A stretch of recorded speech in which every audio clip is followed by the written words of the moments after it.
I'm from India. I grew up in a Christian family. My grandfather and my uncle are pastors. I grew up on the Word.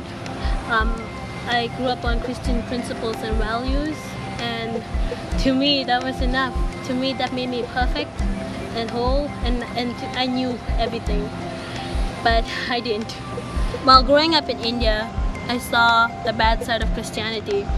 I saw people taking advantage of other people, and I hated Christianity.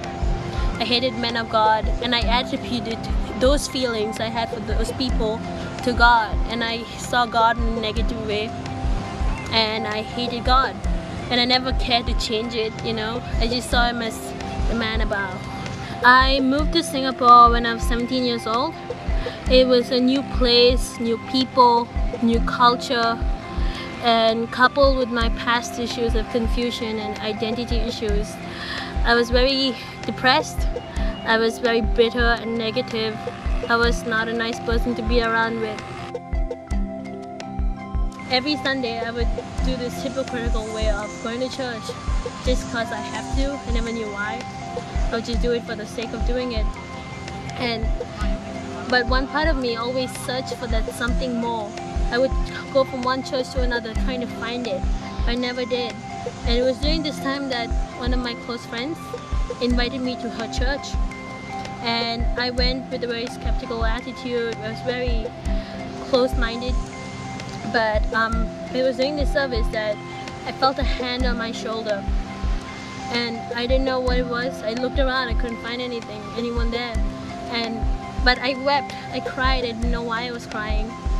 And I knew there was something in this church, there was life, and I didn't know, and I had to find out more about it.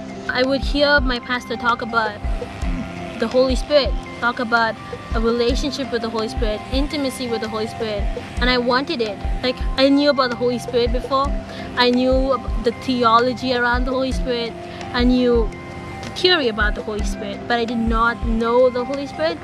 And so I decided to press in. I was very desperate, and I wanted to know God.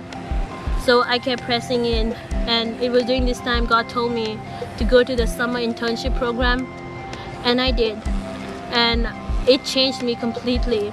It was 3 months of intense hunger for God, and during this time God met me down the road, you know, and it changed me completely. I've met the manifest presence of God. And he came and he took the depression, the negativity, the bitterness right from my heart. And he made me a whole new person. Looking back, I don't know who that other person was. And it was during this time, he removed this unstable, shaky foundation that I was standing on, that I thought was the perfect foundation to be on. And he took it off, and he put his new foundation there, that was just the Word and his Spirit. And I'm a new person now in him. And it was also during this time that he told me to go to America, and my first reaction was to argue with him and say, no, how about you send me to India or Cambodia or somewhere else. And he said no, but it was good that he did.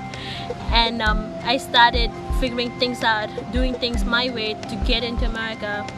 But nothing worked out because it wasn't his will. And I waited a whole year. I did things my way for a whole year, and nothing worked out. I was right about to give up, and God came and he intervened and he took control. And it was his perfect timing. When he came, everything started falling into place. Everything worked out, and I'm going to America now, and I'm very excited about America. I'm very excited to see what God's going to do in that country, and what he's going to do through me and in me and to the people around me. I'm very excited, and it's a note of encouragement. I just like to say, keep yielding, keep pressing in, and know that God's will and purpose for your life is so much better than you could have ever dreamed.